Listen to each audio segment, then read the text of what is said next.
Hello viewers, welcome to our study channel Vision Tutorials. आज के इस वीडियो में हम लोग 10 अक्टूबर को विजन ट्यूटोरियल्स द्वारा आयोजित टेस्ट के सॉल्यूशंस को देखेंगे। तो चलिए शुरू करते हैं। पहला प्रश्न है, एक ट्रेन निरंतर गति से यात्रा करके 10.8 सेकेंड और 11.4 सेकेंड की गति से एक ही दिशा में चल रहे दो व्यक्तियों को पार करती है। पहला व्यक्ति 4.8 किलोमीटर प्रति घंटा की रफ्तार से चल रहा था, जबकि दूसरा व्यक्ति 6.6 किलोमीटर प्रति घंटा की रफ्तार से चल रहा था। किलोमीटर प्रति घंटा में ट्रेन की गति क्या है, यह हम लोग समझते हैं। सपोज ये एक ट्रेन है, इसकी जो लंबाई है वो d है और इसकी जो स्पीड है चाल वो x किलोमीटर प्रति घंटा है। पहला व्यक्ति जो है जो चल रहा है वो 4.8 किलोमीटर प्रति घंटा की स्पीड से चल रहा है और इसे पार करने में से टाइम 10.8 सेकेंड लगते हैं। यही ट्रेन जिसकी लंबाई d है और स्पीड x किलोमीटर प्रति घंटा है, एक दूसरा व्यक्ति जो 6.6 किलोमीटर प्रति घंटा की रफ्तार से चल रहा है, इसे पार करने में इसे टाइम 11.4 सेकेंड लगते हैं। अब इससे हम लोग जानते हैं कि डिस्टेंस बराबर होता है स्पीड इनटू टाइम। यहाँ पर स्पीड जो है रिलेटिव स्पीड हो जाएगा, तो यहाँ x, क्योंकि ये ट्रेन भी इसी दिशा में चल रही है जिस दिशा में व्यक्ति चल रहा है, तो x माइनस 4.8 टाइम हो जाएगा 10.8 सेकेंड, ये बराबर हो जाएगा डिस्टेंस d। यहाँ पे हम लोग देख रहे हैं speed x minus 6.6 into time 11.4, ये हो जाएगा इक्वल टू डिस्टेंस d। यहाँ भी d है, यहाँ भी d है, तो हम लोग इस दोनों इक्वेशन को इक्वेट कर सकते हैं।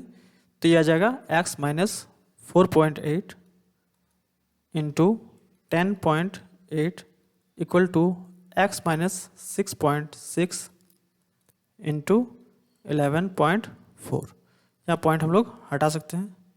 इसको सॉल्व करने पर ये आ जाएगा 108x minus 518.4 equal to 114x minus 752.4। इसको आगे सॉल्व करने से हमें मिलेगा 6x इक्वल टू 234 और x इक्वल टू आ जाएगा 39 किलोमीटर प्रति घंटा। तो इसमें ऑप्शन हम लोगों का डी सही आंसर हो जाएगा।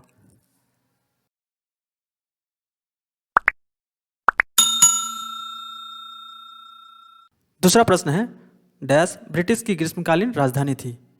इसके बारे में हम लोग जान लेते हैं। सर जॉन लॉरेंस ने आधिकारिक तौर पर 1864 में शिमला को ब्रिटिश साम्राज्य की ग्रीष्मकालीन राजधानी घोषित किया था।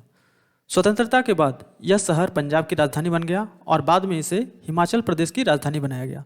तो इसमें ऑप्शन सी हम लोगों का सही आंसर हो जाएगा। अगला प्रश्न है, निम्नलिखित श्रेणी में अगला पद क्या होगा। यहाँ सीरीज दिया हुआ है, इसमें अगला पद क्या होगा यह हम लोगों को फाइंड करना है। तो सीरीज है 126, 132, 142, 148 और आगे क्या होगा ये हमें फाइंड करना है। यहाँ हम लोग देख रहे हैं डिफरेंस कितना है, ये +6 है, यहाँ डिफरेंस +10 है, यहाँ डिफरेंस +6 है, यहाँ +6 +10 +6, तो आगे पैटर्न बनाने के लिए +10 होना चाहिए। 148 + 10 यानी 158। तो इसमें ऑप्शन बी हम लोगों का सही आंसर हो जाएगा। अगला प्रश्न है, गति का दूसरा समीकरण स्थिति और डैश के बीच संबंध दर्शाता है। किसी वस्तु के वेग, त्वरण, समय तथा दूरी के बीच स्थापित संबंधों को गति का समीकरण यानी कि इक्वेशंस ऑफ मोशन कहा जाता है। समीकरण 1 वेग समय के संबंध को दिखलाता है, समीकरण 2 स्थिति तथा समय के संबंध को दिखलाता है, वही समीकरण 3 स्थिति तथा वेग के बीच संबंध को दिखलाता है। तो इसमें ऑप्शन बी हम लोगों का सही आंसर हो जाएगा।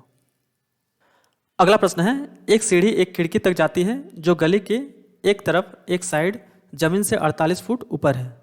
उस जगह से वह सीढ़ी गली के दूसरी तरफ यानी दूसरी साइड जमीन से 55 फुट ऊपर खिड़की तक पहुंचती है। यदि उस सीढ़ी की लंबाई 73 फुट है तो गली की चौड़ाई का पता लगाएं। सपोज एक खिड़की है जिसकी ऊंचाई 48 फुट है, यहाँ से एक सीढ़ी इस तरह से लगी हुई है, सीढ़ी की लंबाई 73 फुट है, गली के दूसरे साइड में जो खिड़की है उसकी ऊंचाई 55 फुट है और यहाँ से जो सीढ़ी इस तरह लगी हुई है, सीढ़ी की लंबाई सेम 73 फुट है। हमें इस गली की चौड़ाई निकालना है। इसे हम लोग ए मानते हैं, बी, सी, डी और ई। हमें बी डी निकालना है। यहाँ से बी सी बराबर हो जाएगा under root A C square minus A B square. इसको सॉल्व करने से आएगा A C equal to 73 square minus 48 square equal to 73 square, A square minus B square का फॉर्मूला में हम तोड़ सकते हैं इसको। यह आ जाएगा 121 इंटू ए प्लस बी और ए माइनस बी हो जाएगा 25। इसको हम लिख सकते हैं 11 into 5 equal to 55। C D बराबर होगा under root C square minus D square. ये आ जाएगा 73 square minus 55 square. 73 square minus 55, A square minus B square का फॉर्मूला में इसको भी तोड़ सकते हैं। ये आ जाएगा 128 into 18 equal to under root 2304 और ये बराबर हो जाएगा 48। हमें निकालना है बी डी, तो बी डी बराबर होगा B C plus C D, यानी कि 55 प्लस 48 इक्वल टू 103। तो इसमें ऑप्शन ए 103 फुट हम लोग का सही आंसर होगा। अगला प्रश्न है, निम्नलिखित प्रश्न पर विचार करें और निर्णय करें कि कौन सा कथन प्रश्न का उत्तर देने के लिए पर्याप्त है। प्रश्न है p का मान ज्ञात करें। कथन में है पहला p is to P square और पी स्क्वायर इज टू 1000। तो यहाँ p divided by P square ये बराबर है पी स्क्वायर डिवाइडेड बाय 1000। यहाँ से p कैंसिल, तो ये आ जाएगा p का क्यूब इक्वल टू 1000 और p बराबर आ जाएगा 10। तो हमें 1 से निकल रहा है, 2 से हम इसका p का वैल्यू नहीं निकाल सकते हैं। तो इसमें ऑप्शन हो जाएगा ऑप्शन बी, केवल एक पर्याप्त है। अगला प्रश्न है, विद्युत धारा की अंतर्राष्ट्रीय एसआई इकाई क्या होती है। तो विद्युत धारा की अंतर्राष्ट्रीय एसआई इकाई होती है एम्पियर, ऑप्शन डी। अगला प्रश्न है, भारत का कौन सा राज्य रबर का अग्रणी उत्पादक है। तो इसमें ऑप्शन ए केरल सही आंसर होगा। अगला प्रश्न है, 4 संख्याओं का माध्य 22 है, उनमें से सबसे छोटी 3 संख्याओं का माध्य 19 है। यदि आंकड़ों की रेंज 15 है तो सबसे बड़ी 3 संख्याओं का माध्य क्या होगा। 4 संख्या हम लोग मान लेते हैं कि ए है, बी है, सी है और डी है। इन सब का माध्य क्या है 22 है। तो इनका योग क्या होगा, A plus B plus C plus D, ये होगा 22 गुना 4 यानी कि 88। इसमें हम लोग ए को सबसे छोटा मानते हैं और डी सबसे बड़ा। उनमें से सबसे 3 छोटी संख्याओं का माध्य 19 है। तो ए, बी और सी का माध्य 19 है। तो ए प्लस बी प्लस सी ये हो जाएगा 19 गुना 3 यानी कि 57। इन दोनों इक्वेशन से हम लोगों को डी का वैल्यू पता चल जाएगा। तो डी बराबर हो जाएगा 88 माइनस 57। 8 से 7 माइनस करेंगे तो 1, 8 से 5 माइनस करेंगे तो 3, यानी कि डी का वैल्यू 31 है। यदि आंकड़ों की रेंज 15 है, रेंज यानी कि सबसे बड़ी संख्या माइनस सबसे छोटी संख्या, तो डी माइनस ए ये बराबर है 15। डी का वैल्यू अगर हम लोग यहाँ रख देते हैं तो यहाँ से हम लोगों को मिल जाएगा 31 माइनस ए बराबर 15 और ए बराबर हो जाएगा 31 माइनस 15 यानी कि आ जाएगा 16। अब यहाँ ए का वैल्यू अगर हम लोग रखते हैं तो आ जाएगा B, A plus B plus C plus D equal to 88। A का वैल्यू 16 है तो इसे हटा के हम लोग यहाँ माइनस 16 कर सकते हैं। तो B plus C plus D ये बराबर आ जाएगा 8 से 6 माइनस करेंगे तो 2, 8 से 1 माइनस करेंगे तो 7। इसका माध्य कितना होगा, 3 से डिवाइड करेंगे 2, 4। तो इसमें ऑप्शन ए हम लोगों का सही आंसर होगा। अगला प्रश्न है, एक लंबवृत्तीय शंकु की ऊंचाई और तिरछी ऊंचाई क्रमशः √429 सेंटीमीटर और 25 सेंटीमीटर है। पाई का मान 22/7 मानते हुए शंकु का वक्र पृष्ठीय क्षेत्रफल ज्ञात कीजिए। ये एक लंबवृत्तीय शंकु है जिसकी ऊंचाई है h इक्वल टू √429 और त्रिज्या कुछ है यानी कि तिरछी ऊंचाई स्लैंट हाइट जिसको बोलते हैं l इक्वल टू 25 है। इससे हम लोग r निकाल सकते हैं। ये r इक्वल टू हो जाएगा √25 का स्क्वायर माइनस √429 का स्क्वायर। इसको सॉल्व करने से मिलेगा 625 माइनस 429 इक्वल टू √15 से 9 माइनस करेंगे तो 6, 11 से 2 माइनस करेंगे तो 9 और यहाँ 1 यानी कि इसका आ जाएगा वैल्यू 14। हमें निकालना है शंकु का वक्र पृष्ठीय क्षेत्रफल। वक्र पृष्ठीय क्षेत्रफल का फॉर्मूला है पाई आर एल। पाई का वैल्यू 22/7,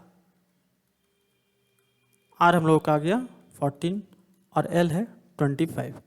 ये काटेंगे 2 बार में कट जाएगा तो आ जाएगा 22 × 50 इक्वल टू 1100।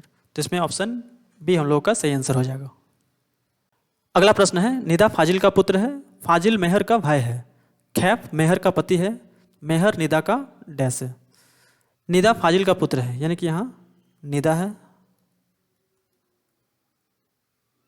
यह फाजिल का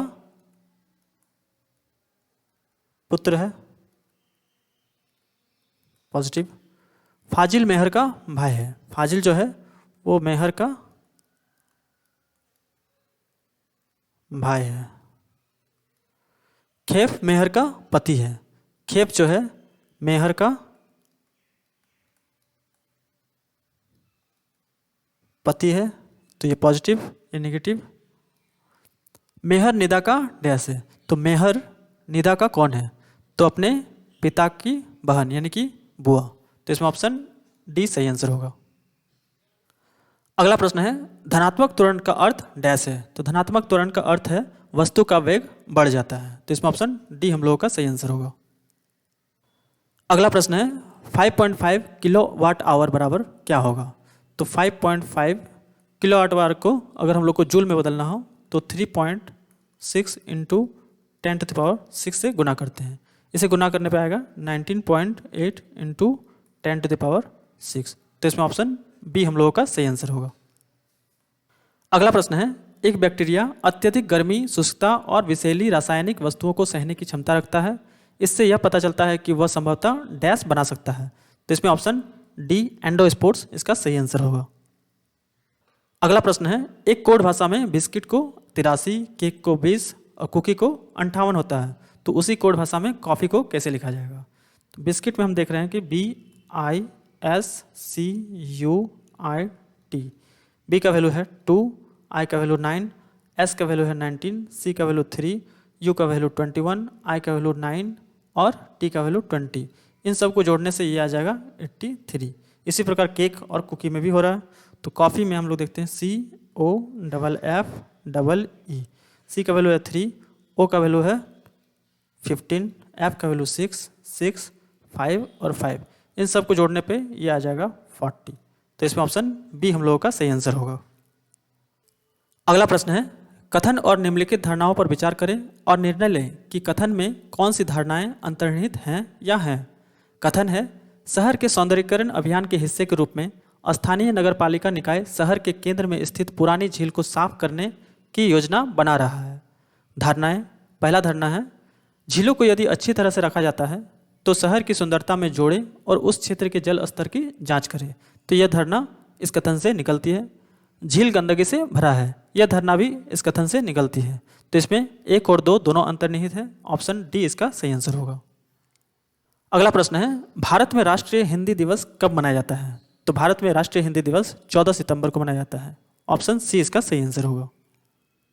अगला प्रश्न है 96 / 2 का क्यूब × 3 + 8 का मान क्या होगा?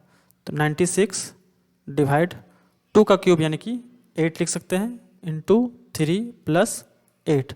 इसमें हम लोग को बॉडमास का रूल फॉलो करना है, BODMAS। सबसे पहले ब्रैकेट इसमें है नहीं, ऑफ भी नहीं है, तो डी डिवाइड का काम करेंगे। तो 96 को जब 8 से डिवाइड करेंगे तो ये हो जाएगा 12 × 3 + 8। फिर करेंगे मल्टीप्लिकेशन का काम, तो 12 को 3 से गुना करेंगे तो 36 प्लस 8। अब एडिशन का काम करेंगे तो 36 और 8 जोड़ेंगे तो यह आ जाएगा 44। तो इसमें ऑप्शन सी हम लोगों का सही आंसर होगा। विषम को चुने, इसमें हम लोगों को 4 चिन्ह दिए हुए हैं, इसमें विषम को चुनना है। और थीटा ये मैथमेटिकल एक्सप्रेशन में आते हैं, परंतु ये मैथमेटिकल एक्सप्रेशन में नहीं आता है, तो इसमें ऑप्शन सी विषम है। अगला प्रश्न है, जब आप एक कॉइल स्प्रिंग को कंप्रेस करते हैं तो उस पर काम करते हैं, तो प्रत्यास्थ स्थितिज ऊर्जा क्या होती है? इसमें हम लोग जब एक कॉइल स्प्रिंग को कंप्रेस करें यानी कि दबाएं या खींचें तो स्थितिज ऊर्जा हमेशा बढ़ेगी, तो इसमें ऑप्शन डी सही आंसर होगा। अगला प्रश्न है, केरोसिन में निम्नलिखित में से कौन सी धातुएं संग्रहित है? तो केरोसिन में पोटासियम और सोडियम संग्रहित होती है, तो ऑप्शन ए इसका सही आंसर होगा। अगला प्रश्न है, दिए गए प्रश्न को पढ़ें और निर्णय लें कि निम्नलिखित में से कौन सा कथन प्रश्न का उत्तर देने के लिए पर्याप्त है। प्रश्न है, टी, भी और डब्ल्यू में सबसे बड़ा कौन है? पहला कथन है टी डब्ल्यू से बड़ा है, तो टी डब्ल्यू से बड़ा है। इससे हम लोग को नहीं पता चल रहा है कि टी, भी और डब्ल्यू में सबसे बड़ा कौन है। दूसरा देखते हैं, डब्ल्यू भी की बड़ी बहन है, यानी डब्ल्यू भी की बड़ी बहन है, तो डब्ल्यू भी से बड़ी है। किंतु इससे भी हम लोगों को पता नहीं चल रहा है कि टी, भी और डब्ल्यू में कौन सबसे बड़ा है। अब एक और दोनों को अगर हम लोग मिला देते हैं तो ये हो जाएगा डब्ल्यू भी से बड़ी है, तो सबसे बड़ा कौन है? टी। यानी कि कथन 1 और 2 दोनों मिलकर इस प्रश्न का उत्तर देने के लिए पर्याप्त है, तो इसमें ऑप्शन ए कथन 1 और 2 दोनों पर्याप्त है, इसका सही आंसर हो जाएगा। अगला प्रश्न है, निम्नलिखित में से कौन सा ध्वनि तरंग की विशेषता नहीं है? तो इसमें घनत्व, ऑप्शन सी इसकी विशेषता नहीं है। अगला प्रश्न है, विद्युत चालकता के आधार पर निम्नलिखित विकल्पों में से विषम को चुनें। रबड़, कॉपर, मानव शरीर और ग्रेफाइट, तो इसमें रबड़ सबसे अलग है, तो इसमें ऑप्शन ए सही आंसर हो जाएगा। अगला प्रश्न है, यदि हम पेड़ की शाखा को तेजी से हिलाएं तो कुछ पत्तियां पेड़ से अलग हो जाती है, यह डैश के कारण होता है, तो यह जड़त्व के कारण होता है, ऑप्शन डी इसका सही आंसर होगा। अगला प्रश्न है, यदि नायलॉन को 1425121514 के रूप में लिखा जाता है तो कॉटन को कैसे लिखा जाएगा? ये हम देख रहे हैं कि एन का जो वैल्यू होता है वो है 14, वाई का वैल्यू है 25, एल का वैल्यू 12, ओ का वैल्यू 15 और एन का वैल्यू 14 है। इसी को इसमें लिखा गया है। तो कॉटन के लिए COTTO, एन के लिए 3, ओ के लिए 15, टी के लिए 20, ओ के लिए 15 और एन के लिए 14। तो इसमें ऑप्शन सी हम लोगों का सही आंसर हो जाएगा। अगला प्रश्न है, निम्न में से कौन सी मात्रा चाल के साथ इसकी गति निर्दिष्ट करती है? तो इसमें ऑप्शन सी वेग इसका सही आंसर हो जाएगा। अगला प्रश्न है, साहित्य अकादमी मुख्यालय भारत के किस शहर में स्थित है? तो यह नई दिल्ली में स्थित है, ऑप्शन डी इसका आंसर हो जाएगा। अगला प्रश्न है, एक कथन के अनुसरण में 2 तर्क दिए गए हैं, निर्णय लें कि कथन के संबंध में कौन सा या से तर्क मजबूत है। कथन है, क्या भारत सरकार को सीमा सुरक्षा पर अधिक मात्रा में पैसा खर्च करना बंद कर देना चाहिए? पहला तर्क है, हाँ यह सार्वजनिक धन की बर्बादी है। यह तर्क इतना मजबूत नहीं है। नहीं, यह राष्ट्रीय सुरक्षा का मुद्दा है। यह तर्क मजबूत है। तो केवल 2 यानी कि ऑप्शन बी इसका सही आंसर हो जाएगा। अगला प्रश्न है, धातु अपनी वास्तविक स्थिति में डैश विद्यमान होती है, तो यह गैर धातु के साथ मिश्रण के रूप में विद्यमान होती है, तो इसमें ऑप्शन ए सही आंसर हो जाएगा। अगला प्रश्न है, निम्नलिखित में से कौन प्रसिद्ध तैराकी चैंपियन है?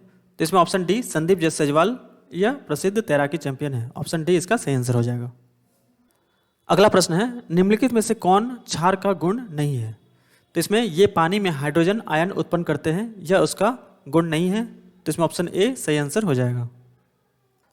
अगला प्रश्न है, निम्न में से कौन एक परमाणुक है? तो आर्गन एक परमाणुक है, तो इसमें ऑप्शन बी सही आंसर हो जाएगा।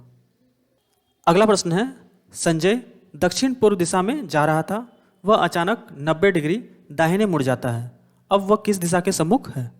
तो अगर हम लोग डायरेक्शन का डायग्राम ड्रॉ करें तो इस प्रकार से है, इधर है पूरब, इधर पश्चिम, ये उत्तर और ये दक्षिण। यहाँ आ जाएगा उत्तर पूर्व, ये हो जाएगा दक्षिण पूर्व, ये हो जाएगा दक्षिण पश्चिम, और इधर है उत्तर पश्चिम। अब यहाँ पे देखते हैं, संजय दक्षिण पूर्व दिशा में जा रहा था। दक्षिण पूर्व यानी कि इस दिशा में जा रहा था। वह अचानक 90 डिग्री दाहिने मुड़ जाता है। यदि 90 डिग्री दाहिने मुड़ेगा तो वो इस डायरेक्शन में, क्लॉकवाइज डायरेक्शन में मुड़ेगा और 90 डिग्री यहाँ तक जाएगा। तो अब वो किस तरफ मुड़ेगा? तो दक्षिण पश्चिम में। तो इसमें ऑप्शन डी इसका सही आंसर हो जाएगा। अगला प्रश्न है, निम्नलिखित में से कौन सा √2 के निकटतम है? तो इसमें ऑप्शन सी जो है √2 के निकटतम है। इसको अगर हम लोग डिवीजन मेथड से देखेंगे तो इसमें ऑप्शन सी इसका सही आंसर आ जाएगा। अगला प्रश्न है, निम्नलिखित में से कौन सा आवर्त सारणी का हिस्सा नहीं बनता है? तो कैंसरजनक आवर्त सारणी का हिस्सा नहीं बनता है। ऑप्शन बी इसका सही आंसर है। अगला प्रश्न है, पौधों में साइटोकाइनिन डैश होता है। तो पौधों में साइटोकाइनिन कोशिका विभाजन में सहायक होता है। तो इसमें ऑप्शन बी इसका सही आंसर हो जाएगा।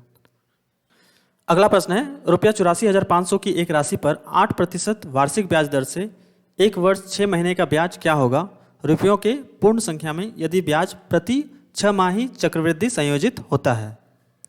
यहाँ प्रिंसिपल पी दिया हुआ है 84,500। रेट ऑफ इंटरेस्ट आर बराबर दिया हुआ है 8%।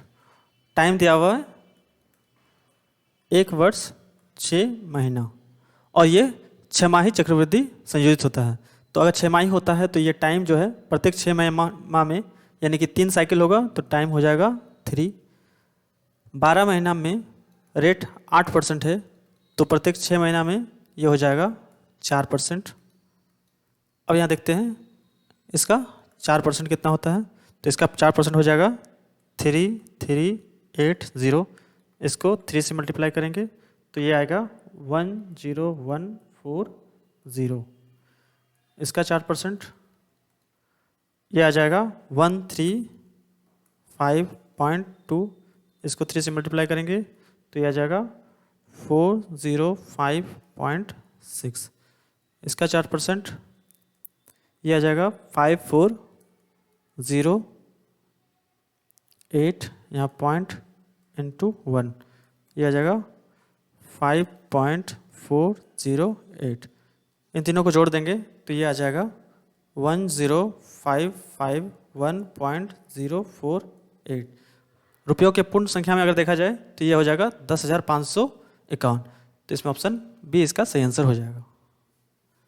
अगला प्रश्न है, असमान या भिन्न को पहचाने। ओडिसी, कथकली, हिप हॉप या भारतनाट्यम। तो इसमें ऑप्शन सी सबसे अभिन्न है। तो इसका ऑप्शन सी सही आंसर हो जाएगा।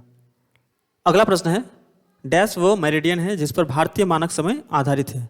तो इसका ऑप्शन बी सही आंसर हो जाएगा 82 और आधे डिग्री पूर्व रेखांश। अगला प्रश्न है, निम्नलिखित में से कौन सी संख्या पूर्ण वर्ग संख्या नहीं है? तो यहाँ देख रहे हैं कि इसमें लास्ट में यूनिट डिजिट जो है 7 है। तो किसी भी पूर्ण वर्ग संख्या के यूनिट डिजिट यानी इकाई अंक में 7 नहीं हो सकता है। तो ये एक पूर्ण वर्ग संख्या नहीं है। ऑप्शन सी इसका सही आंसर होगा। अगला प्रश्न है, PbO plus HCl PbCl2 plus H2O समीकरण पर ध्यान दें। उक्त समीकरण के संतुलन के लिए HCl के कितने मोल्स की आवश्यकता होती है? तो यहाँ देख रहे हैं PbO प्लस HCl, ये हो जा रहा PbCl2। यहाँ Cl2 है परंतु यहाँ Cl एक ही है तो इसको 2 करना पड़ेगा। यहाँ H2 है परंतु यहाँ H ही एक ही है। तो अगर इसमें अगर 2 मोल्स ले लिया जाए तो ये बैलेंस हो जाएगा, संतुलन हो जाएगा। तो यहाँ पे आंसर 2 होगा। तो ऑप्शन सी इसका सही आंसर है। अगला प्रश्न है, ए 20 दिनों में अकेले काम के एक भाग को कर सकता है जबकि बी को इसे खुद करने में 16 दिन लगते हैं। सी के साथ मिलकर काम पूरा करने में उन्हें 8 दिन लगते हैं। यदि सी और डी 60 दिनों में काम कर सकते हैं तो डी को खुद से काम पूरा करने के लिए कितने दिन की आवश्यकता होगी? यहाँ बताया गया कि ए किसी काम के एक भाग को 20 दिन में कर सकता है, बी इसे 16 दिन में कर सकता है, जबकि ए, बी और सी ये तीनों मिलकर इसे 8 दिन में कर सकते हैं। सी और डी मिलकर इसको 60 दिनों में कर सकते हैं। तो डी अकेले इसे कितने दिनों में करेगा? ये टाइम दिया हुआ है, हमें स्ट्रेंथ निकालना है। तो इसके लिए 20, 16, 8 और 60 का एलसीएम ले लेंगे। 10, 8, 4, 30, 5, 4, 2, 15, 5, 2, 1, 15, 1 2 1 3। तो इसमें एलसीएम जो है हम लोग का आ जाएगा 240। अब यहाँ 20 को किससे मल्टीप्लाई करेंगे कि 240 होगा? 12, 16 को 15 से, 8 को 30 से और 60 को 4 से। यहाँ से हम लोगों को C निकल जाएगा। C बराबर हो जाएगा A plus B plus C minus A plus B। ये हो जाएगा 30 माइनस A प्लस B यानी कि 27 इक्वल टू 3। यहाँ से हम लोग D का वैल्यू निकाल सकते हैं। तो ये D इक्वल टू हो जाएगा C प्लस D और माइनस C प्लस D हम लोगों को 4 है और C का वैल्यू यहाँ 3 आया, तो माइनस 3 इक्वल टू 1 यानी कि यहाँ 1 है। इन दिनों को गुना करने से 240 240 240 240, तो इनको भी गुना करने से 240 आना चाहिए, तो यहाँ हो जाएगा 240 यानी कि D 240 दिनों में इस काम को कर सकता है। तो ऑप्शन C इसका सही आंसर हो जाएगा। अगला प्रश्न है 15 माह पूर्व तुहिन की आयु संबित की आयु के 3 गुना के बराबर थी, जो सौमिक से 6 माह बड़ा है। आज से 5 माह बाद तुहिन की आयु सौमिक की आयु के 2.5 गुना के बराबर होगी। उनकी वर्तमान आयु का योग क्या है? सपोज तुहिन की वर्तमान आयु x माह है, संबित की वर्तमान आयु y माह है और सौमिक की वर्तमान आयु z माह है। यहाँ से हम लोगों को पता चलता है कि 15 माह पूर्व तुहिन की आयु संबित की आयु के 3 गुना के बराबर थी। 15 माह पूर्व तुहिन की आयु होगी x माइनस 15, संबित की आयु होगी y माइनस 15, परंतु तुहिन की आयु संबित की आयु के 3 गुना के बराबर थी, तो ये इसका 3 गुना है। ये इक्वेशन 1 मिल गया। यहाँ पर फिर बोला जा रहा है संबित की आयु सौमिक से 6 माह बड़ा है, यानी कि संबित की आयु सौमिक की आयु के 6 माह बड़ा है। ये इक्वेशन 2 हो गया। आज से 5 माह बाद तुहिन की आयु सौमिक की आयु के 2.5 गुना के बराबर होगी। आज से 5 माह बाद यानी कि x प्लस 5, ये हो जाएगा z प्लस 5 का 2.5 गुना। ये हो गया इक्वेशन 3। यहाँ से हम लोग इसको लिख सकते हैं x plus 5 equal to 2.5 z plus 12.5 और x बराबर हो जाएगा 2.5 z प्लस 7.5। यदि हम लोग x का वैल्यू यहाँ से और y का वैल्यू यहाँ से इस इक्वेशन में पुट करते हैं तो हमें मिलेगा 2.5 z plus 7.5 minus 15 equal to 3 into Y का वैल्यू है z plus 6, z plus 6 minus 15। इसको सॉल्व करने के बाद हमें z का जो वैल्यू मिलेगा वो है 39। अब इस z का वैल्यू को अगर हम लोग इसमें पुट करते हैं तो y का वैल्यू हम लोगों को मिल जाएगा 39 प्लस 6 यानी कि 41। अब इस z का वैल्यू 39 जो है इक्वेशन 3 में रखने से हमें x का जो वैल्यू मिलेगा वो मिल जाएगा 105। अब x plus Y plus Z हमें निकालना है, तो ये हो जाएगा 105 प्लस 41 प्लस 39, ये जोड़ के आ जाएगा 189। इसको हम लोग ईयर और मंथ में अगर चेंज करें तो ये हो जाएगा 15 ईयर 9 मंथ। तो इसमें ऑप्शन डी हम लोगों का सही आंसर हो जाएगा। अगला प्रश्न है उस विकल्प का चयन करें जो पहले शब्द से ठीक उसी तरह संबंधित है जिस प्रकार तीसरा पद चौथे पद से संबंधित है। अरेंजमेंट बराबर क्या होगा यदि सिलेक्शन बराबर कॉम्बिनेशन है, तो अरेंजमेंट के लिए परमुटेशन होगा, सिलेक्शन के लिए कॉम्बिनेशन होता है। तो इसमें ऑप्शन सी हम लोगों का सही आंसर होगा। अगला प्रश्न है निम्नलिखित में से कौन सी संख्या का वर्गमूल एक अपरिमेय संख्या होगी। तो वही संख्या अपरिमेय संख्या होगी जिसका वर्गमूल हम लोग नहीं निकाल पाएंगे या वो परफेक्ट स्क्वायर नहीं होगा। तो इसमें ऑप्शन ए जिसके यूनिट डिजिट में 5 हो तो उसके पहले 2 होना आवश्यक है तभी वो परफेक्ट स्क्वायर होता है, परंतु इसमें 2 नहीं है तो ये परफेक्ट स्क्वायर नहीं है। तो ये अपरिमेय संख्या होगी। अगला प्रश्न है, ए एक आयताकार होल को साफ कर रहा है जिसका प्रवेश द्वार पूर्व में है। कमरे में प्रवेश करने के बाद ए अपनी बाईं ओर सफाई कर प्रारंभ करता है। एक स्ट्रोक पर ए झाड़ू के साथ 180 डिग्री का कोण बनाता है। अब झाड़ू कौन सी दिशा की ओर सम्मुख है? तो यहाँ एक आयताकार हॉल है, इसका जो प्रवेश द्वार है वो पूर्व दिशा में है और ये इधर से घुसता है। अब कहा जा रहा है कि कमरे में प्रवेश करने के बाद ए अपनी बाईं ओर सफाई प्रारंभ करता है। ये अपनी बाईं ओर सफाई प्रारंभ करता है, यानी कि ये इस दिशा में मुड़ता है। एक स्ट्रोक पर ए झाड़ू के साथ 180 डिग्री का कोण बनाता है। 180 डिग्री का कोण बनाता है, यानी कि ये इधर से यहाँ मुड़ेगा या तो इधर से यहाँ मुड़ेगा, तो ये ऊपर की तरफ इस तरह से मुड़ जाएगा। अब झाड़ू कौन सी दिशा में है? तो ये है पूर्व, ये पश्चिम, ये उत्तर और ये दक्षिण। तो अब झाड़ू उत्तर दिशा की ओर मुड़ा हुआ है, तो इसमें ऑप्शन बी इसका सही आंसर हो जाएगा। अगला प्रश्न है, एक माध्यम में एक ध्वनि तरंग का तरंगदैर्घ्य कितना है जिसकी आवृत्ति 840 हर्ट्ज और गति 380 मीटर पर सेकंड है? हमें पता है कि लैम्डा ये बराबर होता है वेलोसिटी डिवाइडेड बाय फ्रीक्वेंसी। यहाँ वेलोसिटी क्या है? 380 और फ्रीक्वेंसी क्या है? 840। इसको सॉल्व करने से ऑप्शन सी हम लोगों का सही आंसर मिल जाएगा।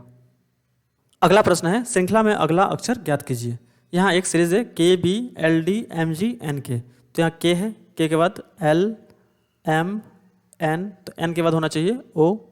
यहाँ पे बी, बी के बाद सी छोड़ के D, E F G H I J K, तो L M N O P. तो इसमें ऑप्शन सी इसका सही आंसर होगा। अगला प्रश्न है, 2011 की जनगणना के अनुसार भारत में गरीबी रेखा यानी कि बीपीएल के नीचे का प्रतिशत क्या है? तो इसमें ऑप्शन बी 22% इसका सही आंसर हो जाएगा। अगला प्रश्न है, निम्नलिखित में से कौन सी संख्या 21316 का वर्गमूल है? तो इसमें से ऑप्शन सी 146 21316 का वर्गमूल है, तो इसमें ऑप्शन सी सही आंसर होगा। अगला जो प्रश्न है वो सिलोजिज्म का है। इसमें हम लोग 100 और 50 का रूल से बनाएंगे। कोई भी जॉकी एस नहीं है, तो इसमें जो जॉकी है वो 100 होगा, एस भी 100 हो जाएगा। कोई भी एस क्वीन नहीं है, तो ये 100 है, ये भी 100 हो जाएगा। कोई भी जॉकी क्वीन नहीं है, 100 100, सभी क्वीन जॉकी है, 150। इसमें सिंबल जो है साइन ये नहीं है तो ये माइनस हो जाएगा, ये भी नहीं है तो माइनस हो जाएगा, ये नहीं है तो माइनस हो जाएगा और ये प्लस है। अब ये हम जानते हैं कि कथन में अगर 2 माइनस होता है तो उसका जो निष्कर्ष है कोई निष्कर्ष नहीं निकलता है, तो इसमें ना 1 सही होगा ना 2 सही होगा, तो इसमें ना तो 1 और ना ही 2 अनुसरण करता है। इसमें ऑप्शन सी सही आंसर हो जाएगा। अगला प्रश्न है, निम्नलिखित में से कौन चूर्ण प्रवार यानी कि मोलस्का संघ से संबंधित नहीं है? तो इसमें ऑप्शन डी एंटीडॉन ये मोलस्का संघ से संबंधित नहीं है। अगला प्रश्न है, सल्फर डाइऑक्साइड SO2 का अपेक्षित आणविक द्रव्यमान क्या है? SO2 में सल्फर का होता है 32 प्लस ऑक्सीजन का 16 और 2 अणु है तो 16 × 2 यानी कि 32 प्लस 32 इक्वल टू 64, ये हो जाएगा 64 यूनिट। नागालैंड की राजधानी क्या है? तो नागालैंड की राजधानी है कोहिमा, ऑप्शन बी इसका सही आंसर हो जाएगा। अगला प्रश्न है, एक विद्यालय में लड़कों और लड़कियों का अनुपात 8:11 है। लड़कों और लड़कियों का अनुपात दिया हुआ है 8:11। यदि विद्यालय में विद्यार्थियों की संख्या 399 है, टोटल विद्यार्थी है 399, तो उनमें से लड़कों की संख्या क्या है? इधर 399 इसको जोड़ने से आ जाएगा 19, ये कट जाएगा 21 बार में। लड़कों की संख्या इसका 21 गुना होगा 8 16 168, तो इसमें ऑप्शन बी हम लोग का सही आंसर हो जाएगा। अगला प्रश्न है, दी गई श्रृंखला में अगला पद कौन सा है? श्रृंखला है 2J 8M 26P और उसके बाद क्या होगा? यहाँ देख रहे हैं कि 2 से 8 हो रहा है, तो यानी कि 2 × 3 + 2, 8 से 26 हो रहा है, 8 × 3 + 2, तो 26 से क्या होगा? 26 × 3 + 2 यानी कि 80। जे के बाद KLM NOP QRS 80S, तो इसमें ऑप्शन ए सही आंसर हो जाएगा। अगला प्रश्न है 1.42 इंटू 0.005, इसका वैल्यू क्या होगा।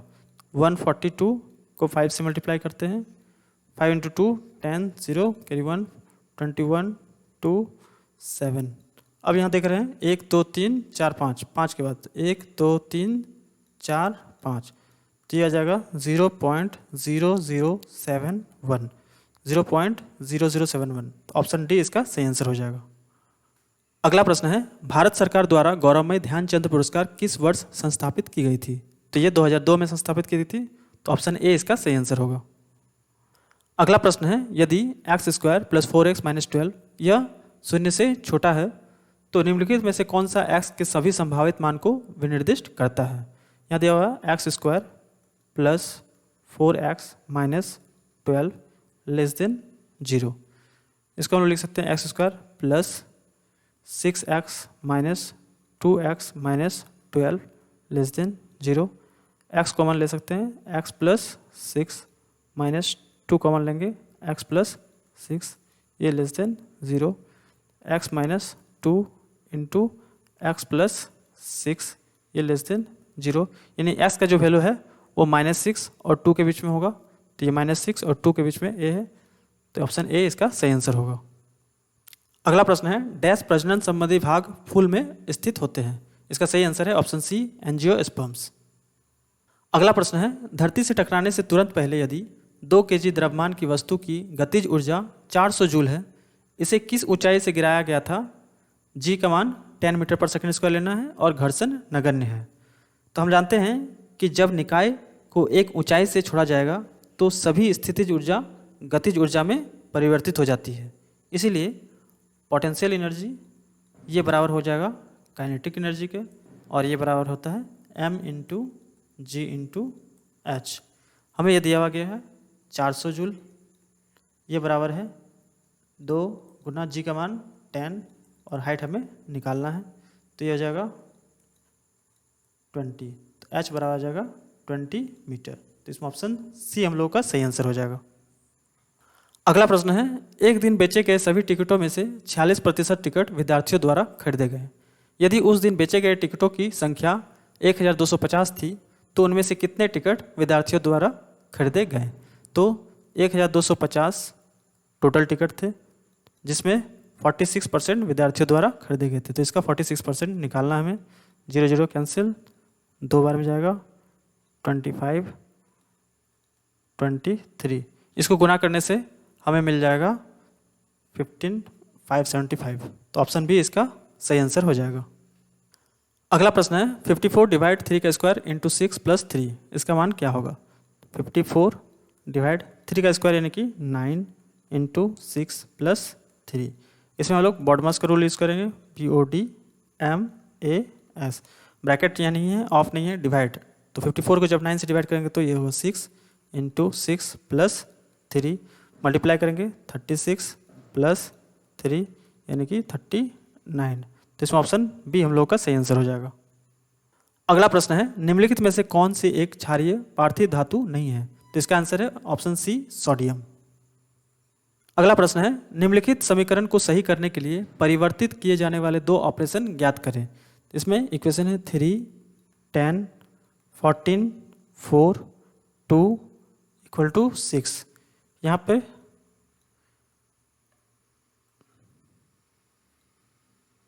हमें जोड़ और घटाव को अगर हम लोग बदलते हैं तो यहाँ माइनस हो जाएगा और यहाँ प्लस हो जाएगा, बाकी वही रहेगा, डिवाइड और इनटू, तो यह आ जाएगा 3 × 10 यानी कि 30, 30 - 14 यानी कि 16, 16 / 4 यानी कि 4 और 4 + 2 यानी कि 6, तो इसमें ऑप्शन सी सही आंसर हो जाएगा। अगला प्रश्न है अशोक के शासनकाल की सबसे महत्वपूर्ण घटना कलिंग आधुनिक युग में डैश पर विजय थी, जो उनके जीवन का एक महत्वपूर्ण परिवर्तन सिद्ध हुआ। इसका सही आंसर है ऑप्शन बी ओडिशा। अगला प्रश्न है 2 पाइप एल और के एक साथ मिलकर किसी टैंक को 4 घंटे में भर देते हैं। पाइप के उसे अकेले 5 घंटों में भर देता है, तो पाइप एल अकेले इस टैंक को कितने घंटों में भर देगा। एल और के ये दोनों मिलकर टैंक को 4 घंटे में भरते हैं, पाइप के अकेले उसे 5 घंटे में भर देता है, तो पाइप एल अकेले कितने घंटे में भरेगा। तो इसको निकालने के लिए 4 × 5 डिवाइडेड बाय अंतर, तो तो आ जाएगा 20, यानी कि ऑप्शन ए सही आंसर हो जाएगा। अगला प्रश्न है, एक आयत की लंबाई और चौड़ाई क्रमशः 15% और 10% बढ़ाई गई है। आयत के क्षेत्रफल में कितने प्रतिशत वृद्धि होगी? तो हम जानते हैं कि a plus B plus A into B by 100 इसका फॉर्मूला होता है। a है 15 और b है 10, 15 इंटू 10 डिवाइडेड बाई 100, 0 0 कैंसिल, 3 2 यानी कि 25 प्लस 1.5 यानी 26.5% की वृद्धि होगी। तो इसमें ऑप्शन ए इसका सही आंसर हो जाएगा। अगला प्रश्न है, सोडा एसिड अग्निशामक यंत्रों में उपयोग किया जाने वाला लवण है। तो इसका ऑप्शन सी इसका सही आंसर हो जाएगा, सोडियम हाइड्रोजन कार्बोनेट। अगला प्रश्न है, नीचे कथन के आगे 1 एवं 2 तर्क दिए गए हैं। आपको कथन एवं उसके आगे दिए गए तर्कों पर विचार करते हुए यह निर्णय लेना है कि उनमें कौन सा तर्क मजबूत है या है। कथन है, क्या स्कूल के बाद काम या जॉब करना अनिवार्य होना चाहिए? पहला तर्क है हाँ, इससे जीवन कौशल विकसित करने में मदद मिलती है, ये सही है।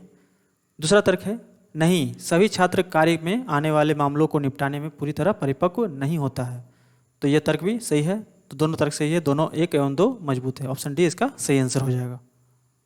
अगला प्रश्न है, हितेश एक काम को अकेला 24 दिनों में और जिनेश उसी काम को अकेला 30 दिनों में कर सकता है।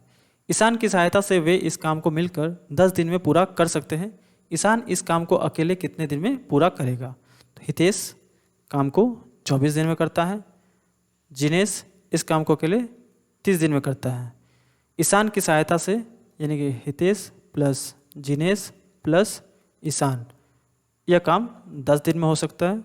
तो ईशान इस काम को अकेले कितने दिनों में करेगा? ये है टाइम।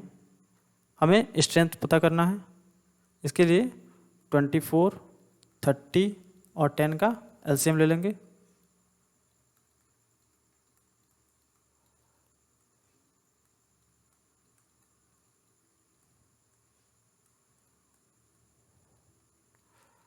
ये हो जाएगा 20, 23 इंटू 60, 60 इंटू 2 120। स्ट्रेंथ आ जाएगा 5, 4 और 12।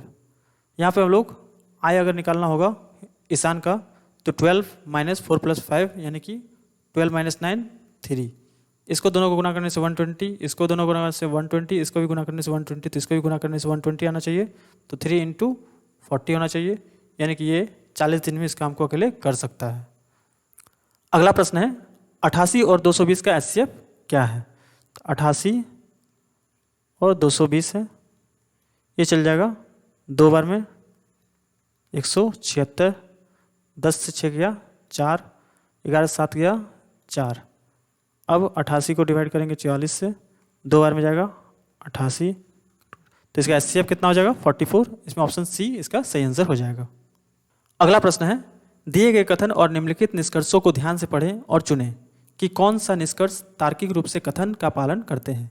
कथन है, मीना के एक दोस्त ने कहा मीना के मोबाइल में उसकी बहन के मोबाइल की तुलना में अधिक सुविधाएं हैं। पहला निष्कर्ष है मीना की एक बहन है, तो यह सही है। दूसरा कथन है मीना का दोस्त उसकी बहन का बहुत करीबी सहयोगी है, तो यह निष्कर्ष कथन से नहीं मिल रहा, तो यह गलत हो।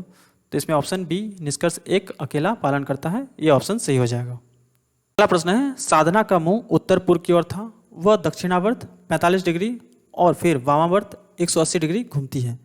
अब उसका मुंह किस दिशा की ओर है? दक्षिणावर्त यानी कि क्लॉकवाइज और वामावर्त यानी कि एंटी क्लॉकवाइज। अब देखते हैं, साधना का मुंह उत्तर पूर्व, इधर है पूरब, ये है पश्चिम, ये उत्तर और ये दक्षिण। उत्तर पूर्व यानी कि उत्तर पूर्व ये हो गया। वह दक्षिणावर्त यानी कि क्लॉकवाइज 45 डिग्री, क्लॉकवाइज अगर इसमें 45 डिग्री घूमेंगे तो ये इधर आ जाएगा। उसके बाद वहाँ anti clockwise 180 degree, anti clockwise 180 degree घुमाया जाएगा तो इधर आ जाएगा। तो अब उसका मुंह किधर है? अब उसका मुंह पश्चिम की ओर है, तो इसमें ऑप्शन ए सही आंसर हो जाएगा। अगला प्रश्न है, इनमें से कौन सी संख्या 9 से भाज्य है? तो 9 से भाज्य होने के लिए कोई संख्या के अंकों का योग 9 से विभाजित होना चाहिए। यहाँ देखते हैं 9 2 11, 11 और 3 14, 14 और 9 23, ये नहीं होगा। 9 18, 18 और 3 21, 21 और 2 23, 23 और 1 24, ये भी नहीं होगा। 7 1 8, 1 9, 9 9 18, 18 और 3 21, ये भी नहीं होगा। तो इसमें ऑप्शन डी इसका सही आंसर हो जाएगा। अगला प्रश्न है, रुपया 3000 को हर 4 माह में चक्रवृद्धि होने वाले 30% वार्षिक ब्याज दर पर निवेश करने पर एक वर्ष में रुपया डैश की राशि प्राप्त होगी। यहाँ प्रिंसिपल है 3000 रुपया, रेट क्या है 30% प्रतिवर्ष, और समय है 1 साल। ये 4 माह में होता है, तो 1 साल में कितने बार 4 माह आएगा, 3 बार, तो ये टाइम 3 साइकिल हो गया। 12 महीना में रेट ऑफ इंटरेस्ट क्या था 30%, तो 4 महीना में कितना हो जाएगा 10%, तो इसका 10% निकालते हैं, ये हो जाएगा 300 इंटू 3 यानी कि 900। इसका 10% कितना हो जाएगा 30 इंटू 3 यानी कि 90। इसका 10% कितना हो जाएगा 3 इंटू 1 यानी कि 3, ये आ जाएगा 399। तो अमाउंट क्या हो जाएगा 3000 प्लस 993 यानी कि 3993। तो इसमें ऑप्शन ए इसका सही आंसर हो जाएगा। अगला प्रश्न है, 25 जनवरी 1948 को कौन सा दिन था। इसके लिए हम लोग इस कोड का यूज़ करेंगे। जनवरी का कोड है 0, फरवरी का 3, मार्च का 3, अप्रैल 6, मई का 1, जून का 4, जुलाई का 6, अगस्त का 2, सितंबर का 5, अक्टूबर का 0, नवंबर का 3 और दिसंबर का 5। अगर ईयर लीप ईयर है तो हम जनवरी का कोड लेंगे 6 और फरवरी का कोड लेंगे 2। संडे से लेके सैटरडे का कोड ये है 0 से लेकर 6 तक। एक हम लोग और यूज़ करेंगे सेंचुरी का कोड। सेंचुरी कोड के लिए 1600, 1700, 1800, 1900, 2000, 2100, 2200 और 2300, ये ले लेते हैं। इसका जो कोड हो जाएगा 6, 4, 2 और 0। अब इसको निकालने के लिए हम लोग एक फॉर्मूला यूज़ करेंगे। फॉर्मूला है डेट प्लस मंथ का कोड प्लस ईयर का लास्ट 2 डिजिट प्लस ईयर का लास्ट 2 डिजिट को डिवाइड करेंगे 4 से, उसका जो कोसेंट आएगा वो, plus century code divided by 7। यहाँ देखते हैं डेट क्या है 25 प्लस मंथ का कोड यानी जनवरी है और लीप ईयर है तो 6, ईयर का लास्ट 2 डिजिट यानी कि 48, ईयर का लास्ट 2 डिजिट को डिवाइड करेंगे 4 से, जो क्वेश्चन आएगा यानी कि 1 2 12। सेंचुरी कोड सेंचुरी है 1900, तो 1900 के लिए 0 डिवाइडेड बाय 7। इसको जोड़ेंगे तो ये आ जाएगा 91 डिवाइडेड बाय 7। इसको डिवाइड करेंगे तो रिमाइंडर आ जाएगा 0। 0 किसका कोड है संडे का, तो इसमें ऑप्शन ए सही आंसर हो जाएगा। अगला प्रश्न है, डैश एक बागानी फसल है, तो इसमें ऑप्शन सी सही आंसर हो जाएगा चाय। अगला प्रश्न है, 66 किलोमीटर प्रति घंटा की रफ्तार से यात्रा करने वाली ट्रेन 33 सेकंड में 465 मीटर लंबा पुल पार करती है। ट्रेन कितनी लंबी है। यहाँ एक ट्रेन है, इसका जो लंबाई है वो x है, मान लेते हैं x मीटर। ये एक पुल को जिसकी लंबाई है 465, इसको 66 किलोमीटर प्रति घंटा की रफ्तार से चलकर टाइम 33 सेकंड में पार कर जाती है। हम जानते हैं कि डिस्टेंस बाय स्पीड ये बराबर होता है टाइम का। यहाँ डिस्टेंस कितना हो जाएगा x किलोमीटर और 465 यानी कि x plus 465 metre divided by speed यानी 66। ये किलोमीटर पर आवर है, इसको हम लोग मीटर पर सेकंड में लाने के लिए 5/18 से मल्टीप्लाई करते हैं। ये बराबर है 33 सेकंड। इसको सॉल्व करेंगे तो आ जाएगा 6, 11 और x plus 6x plus 33 9 3 2790 equal to 11 into 66 into 5।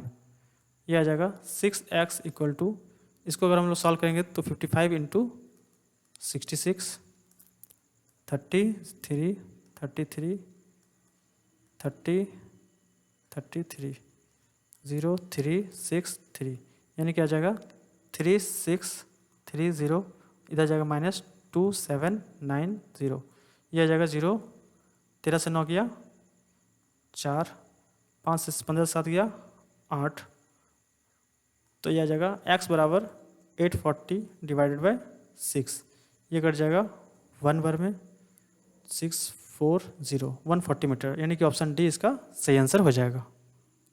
अगला प्रश्न है भारतीय वायुसेना दिवस यानी इंडियन एयरफोर्स डे निम्न में से किस दिन मनाया जाता है? तो यह मनाया जाता है 8 अक्टूबर को, तो इसमें ऑप्शन ए इसका सही आंसर हो जाएगा। अगला प्रश्न है आरबीआई ने वित्त वर्ष 2022-23 की पहली तिमाही में रियल जीडीपी ग्रोथ कितने प्रतिशत रहने का अनुमान जताया है? तो इसमें ऑप्शन सी 17.2% इसका सही आंसर हो जाएगा। अगला प्रश्न है फॉर्ब्स की तरफ से जारी ताज़ा रैंकिंग में निम्न में से कौन शीर्ष अमीर भारतीयों में प्रथम स्थान पर है? तो इसमें ऑप्शन ए मुकेश अंबानी सही आंसर हो जाएगा। अगला प्रश्न है जिम कॉर्बेट पार्क का नाम बदलकर निम्न में से क्या कर दिया गया है? तो इसका नाम बदलकर रामगंगा नेशनल पार्क कर दिया गया, ऑप्शन डी इसका सही आंसर है। अगला प्रश्न है किस राज्य सरकार ने भारत का पहला ई फिश मार्केट ऐप फिश वाले लॉन्च किया है? तो असम में लॉन्च किया गया, ऑप्शन बी इसका सही आंसर होगा। अगला प्रश्न है आईपीएल के एक सत्र में सबसे ज्यादा 29 विकेट लेने वाले पहले भारतीय खिलाड़ी निम्न में से कौन बन गए हैं? तो हर्षल पटेल, इसमें ऑप्शन ए इसका सही आंसर हो जाएगा। अगला प्रश्न है हिंदी एवं गुजराती की 300 फिल्में और रामायण में रावण का किरदार निभाने वाले किस कलाकार का 82 वर्ष की उम्र में निधन हो गया? तो अरविंद त्रिवेदी, इसमें ऑप्शन ए इसका सही आंसर हो जाएगा। अगला प्रश्न है भारतीय जीवन बीमा निगम एलआईसी के प्रबंध निदेशक के रूप में निम्न में से किसने कार्यभार संभाला है? तो इसमें ऑप्शन ए बीसी पटनायक इसका सही आंसर हो जाएगा। अगला प्रश्न है निम्न किस राज्य सरकार द्वारा राष्ट्रीय एकता और राष्ट्रीय योगदान हेतु लोकप्रिय गोपीनाथ बारदोलोई पुरस्कार प्रदान किया जाता है? तो यह प्रदान किया जाता है असम द्वारा, तो ऑप्शन बी इसका सही आंसर हो जाएगा। अगला प्रश्न है हाल ही में किस देश ने सभी क्रिप्टो करेंसी लेन देन को अवैध घोषित किया है? तो ये चीन ने किया है, ऑप्शन डी इसका सही आंसर हो जाएगा। अगला प्रश्न है संघाई सहयोग संगठन एससीओ ने किस देश को संगठन में 9वें सदस्य के रूप में शामिल किया है? तो ईरान को किया गया है, ऑप्शन बी इसका सही आंसर हो जाएगा। अगला प्रश्न है राष्ट्रपति सर्वोच्च न्यायालय से संविधान के किस अनुच्छेद के अंतर्गत परामर्श ले सकते हैं? तो यह परामर्श ले सकते हैं अनुच्छेद 143 के अंतर्गत, ऑप्शन डी इसका सही आंसर हो जाएगा। अगला प्रश्न है राष्ट्रीय विकास परिषद का पदेन अध्यक्ष कौन होता है? तो ऑप्शन बी प्रधानमंत्री इसका सही आंसर हो जाएगा। अगला प्रश्न है ज्ञान प्रकाश, इंदु प्रकाश और लोक हितवादी पत्रिकाओं की स्थापना महाराष्ट्र के किस समाज सुधारक ने की थी? तो यह बाल गंगाधर तिलक, ऑप्शन डी इसका सही आंसर हो जाएगा। अगला प्रश्न है तुंगभद्रा बहुउद्देशीय परियोजना कर्नाटक और आंध्र प्रदेश के बीच संयुक्त उद्यम है। तुंगभद्रा किसकी सहायक नदी है? तो ऑप्शन ए कृष्णा इसकी सहायक नदी है, ऑप्शन ए सही आंसर होगा। अगला प्रश्न है झारखंड क्षेत्र स्वायत्त परिषद का गठन कब हुआ था? तो यह हुआ था 1995, 9 अगस्त 1995, तो इसमें ऑप्शन सी इसका सही आंसर हो जाएगा। अगला प्रश्न है कौन सा बौद्ध धर्म ग्रंथ संस्कृत में लिखा गया है? तो इसमें ऑप्शन सी दिव्यदान इसका सही आंसर होगा। अगला प्रश्न है कौन सा राष्ट्रीय उद्यान अंडमान निकोबार में नहीं है? तो इसमें ऑप्शन डी वंडूर मरीन राष्ट्रीय उद्यान, ये अंडमान निकोबार में नहीं है, इसमें ऑप्शन डी इसका सही आंसर हो जाएगा। अगला प्रश्न है औद्योगिक क्रांति की शुरुआत यूरोप के किस देश में सबसे पहले हुई थी? तो यह हुई थी इंग्लैंड में, ऑप्शन बी इसका सही आंसर हो जाएगा। और अंतिम प्रश्न है बाउल परंपरा से जुड़े लोग किस प्रदेश में पाए जाते हैं? तो ये पाए जाते हैं पश्चिम बंगाल में, इसमें ऑप्शन ए इसका सही आंसर हो जाएगा।